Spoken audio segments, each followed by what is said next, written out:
এসেছি ঘুরতে, জায়গাটা কেমন লাগছে প্লিজ বলবে। এ দেখো সব হাওয়া খাচ্ছে, দেখেছো? এখানটায় প্রেম করা জায়গাটা সোনালী পার্ক বলে সবাই। দেখো জায়গাটা কত সুন্দর, দেখেছো? প্লিজ বলবে জায়গাটা কেমন লাগছে একটু কমেন্টে। কত লোক, দেখেছো? সব প্রেম করা জায়গা, এখানটা সব প্রেম করতে আসে।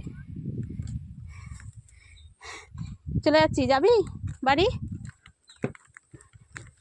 দেখেছো জায়গাটা কত সুন্দর। এখানটা কে কে প্রেম করতে চাও চলে আসবে। জায়গাটা দেখো, এখানটা চলে, চারিপাশে জঙ্গল জঙ্গল জঙ্গল, মাঝখান দিয়ে রাস্তা। দেখেছো এখানটা সবাই প্রেম করে। কেউ যদি প্রেম করতে চাও অবশ্যই বলবে। জায়গাটা দেখেছো? বলবে, ওকে? জায়গাটা দেখো, চারিপাশে কিন্তু জঙ্গল। কেমন লাগছে প্লিজ বলবে, ওকে?